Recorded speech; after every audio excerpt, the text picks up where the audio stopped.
बुलंदशहर नामक जगह का खाना हर जगह बहुत प्रसिद्ध होता है। वहाँ एक कमला नाम की औरत रहती थी जो कि बहुत गरीब थी। वो अपने पति और एक छोटी बेटी के साथ एक टूटे फूटे घर में रहती थी। वहीं उसी गांव में एक रमेश नाम का आदमी रहता था जो कि बहुत बढ़िया चाउमीन बनाता था। तभी एक दिन, क्या मैं भी चाउमीन बना सकती हूँ? क्या तुमको चाउमीन बनानी आती है? आती तो नहीं, पर बनाना तो सीख सकती हूँ ना। भले मैं लोगों को ना भेजूं, पर कम से कम घर पर बनाकर अपनी बेटी का मन तो भर ही सकती हूँ ना। फिर वो रात को चाउमीन बनाती है। माँ, चाउमीन तो बहुत अच्छी बनी है। जैसी मैं बाहर से लेकर आती हूँ वैसी ही चाउमीन बनाई है आपने। पति के समझाने पर कमला राजी हो जाती है। अगले दिन अपने घर के बाहर ही कमला भी अपना स्टॉल लगा लेती है। कुछ ही दिनों में कमला का कारोबार बहुत अच्छा हो जाता है और साथ ही एक रेस्टोरेंट खोलती है जिसमें वो चाउमीन बनाती है। ये सब देख रमेश को बहुत गुस्सा आता है और वो अपने बेटे को भेजता है। रमेश का बेटा ये सब पता करके आता है और रमेश को बताता है कि कमला नाम की एक औरत है जिसका बहुत बड़ा बिजनेस चालू हो गया है। रमेश को ये सब सुनकर बहुत गुस्सा आता है। फिर रमेश कमला के खिलाफ चालें चलनी शुरू करता है। रमेश एक तांत्रिक के पास जाता है। बाबा जी, बाबा जी, आपकी मदद चाहिए। हम्म, यहाँ सब मदद के लिए ही आते हैं। एक औरत है जिसकी वजह से मेरा कारोबार ठप हो रहा है। मैं चाहता हूँ सांप भी मर जाए और लाठी भी न टूटे। हम्म, जाओ बच्चा, कल तक हो जाएगा, पर सोने की मुद्राएं भेंट में देनी होंगी। रमेश तांत्रिक की बात मान लेता है और तांत्रिक वहीं बैठे बैठे कुछ मंत्र आहुति देता है। और इधर कमला और उसका परिवार मौत के घाट उतर जाता है। रमेश उन सब की लाश कमला के रेस्टोरेंट के पीछे दबा देता है जिससे किसी को भी शक न हो, और कमला का बिजनेस हड़प लेता है। अगले ही दिन से रमेश कमला के बिजनेस को चलाना शुरू कर देता है, जिससे उसकी कुछ दिन काफी अच्छी बिक्री होती है। एक दिन जब रमेश चाउमीन बना रहा होता है, तभी चाउमीन का ब्लैक सॉस खत्म हो जाता है, जो लेने के लिए वो रेस्टोरेंट के बगल में फैक्ट्री है उसमें जाता है और फैक्ट्री के अंदर से ब्लैक सॉस निकालता है। तभी एकदम से फ्रिज से खून निकलने लगता है। रमेश ये देखकर डर जाता है। वो फटाफट भागकर रेस्टोरेंट में जाता है और अपने बेटे को भेजता है ब्लैक सॉस लेने के लिए। फिर रमेश दुकान शाम को खोलता है। तभी उसकी दुकान पर एक ग्राहक आता है। अरे, वो बहन जी कहाँ गई? कितना अच्छा चाउमीन बनाती हैं वो। हैं? उन्होंने ये बिजनेस मुझे बेच दिया है। हैं? बताओ क्या काम है? अच्छा अच्छा अच्छा, कल मेरे बेटे का जन्मदिन है, तो मेरे यहाँ कल एक पार्टी है। मैं चाहता हूँ कि आप मेरी पार्टी में चाउमीन का स्टॉल लगाएं। जो भी चार्जेस होंगे मैं देने को तैयार हूँ। बस चाउमीन अच्छी बनाना। अरे वाह, अब तो मेरी कमाई बहुत ही अच्छी होगी।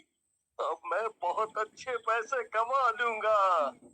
अगले ही दिन रमेश उस पार्टी में जाता है और चाउमीन बनाकर लोगों को देना शुरू करता है। जैसे ही एक आदमी उसकी दुकान पर आता है चाउमीन के लिए, रमेश उसको एक प्लेट में चाउमीन देता है। तभी चुड़ैल वहां आ जाती है और वो चाउमीन को हवा में उड़ाने लगती है। ग्राहक बहुत घबरा जाता है और वहां से भागने लगता है। तभी दूसरा आदमी वहां पर अपने चाउमीन में सॉस डलवाने आता है। रमेश जैसे ही सॉस उसकी प्लेट में डालता है, चुड़ैल वो सॉस उड़ाकर ग्राहक के मुंह पर डाल देती है। उस आदमी को रमेश पर बहुत गुस्सा आता है। कुछ समय बाद एक औरत चाउमीन खाने आती है और वो रमेश से चाउमीन मांगती है। अरे भैया, एक प्लेट चाउमीन लगाना तो। जैसे ही रमेश उस चाउमीन को उस औरत को दे रहा होता है, वैसे ही चुड़ैल रमेश के शरीर के अंदर घुस जाती है और वो चाउमीन औरत के ऊपर फेंक देता है। ये क्या कर रहे हो? पागल तो नहीं हो गए हो तुम? मेरे सारे कपड़े खराब कर दिए। रुको, तुम्हारी शिकायत मैं अभी करती हूँ। तुम्हें तो सबक में सिखा कर रहूंगी। अरे, ये क्या हो रहा है मेरे साथ? मैं तो ऐसा कुछ भी नहीं करना चाहता। आखिर ये सब कर कौन रहा है? उस पार्टी का मालिक ये सब सुनकर बहुत गुस्से में आ जाता है और रमेश से कहता है। ये सब तुम क्या कर रहे हो? मैंने तुम्हें यहाँ पर चाउमीन बनाकर देने को कहा था। और तुम मेरे ही मेहमान की बेइज्जती कर रहे हो। अभी के अभी निकल जाओ और मैं तुम्हें बाकी काम के कोई पैसे नहीं दूंगा। निकलो यहाँ से फौरन। रमेश कुछ नहीं बोल पाता और निराश होकर वहां से चला जाता है। अगले दिन जब रमेश दुकान में चाउमीन बना रहा होता है, वहां पर एक परिवार चाउमीन खाने के लिए आता है।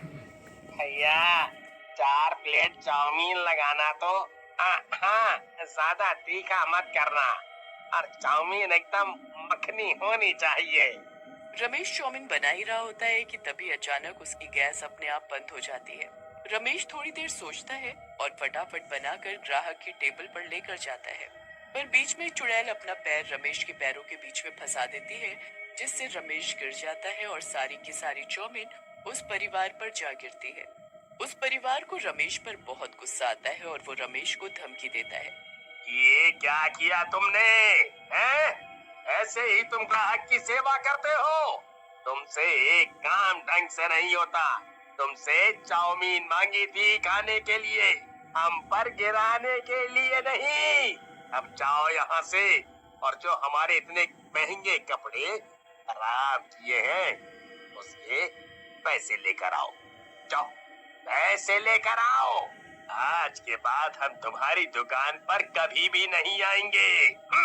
तभी परिवार वाले रमेश से पैसे लेकर वहां से गुस्से में बड़बड़ाते हुए चले जाते हैं। पिछले कुछ दिनों से हो रही हरकतों से रमेश अंदर से सहम जाता है। वो एक कोने में बैठकर सोचने लगता है।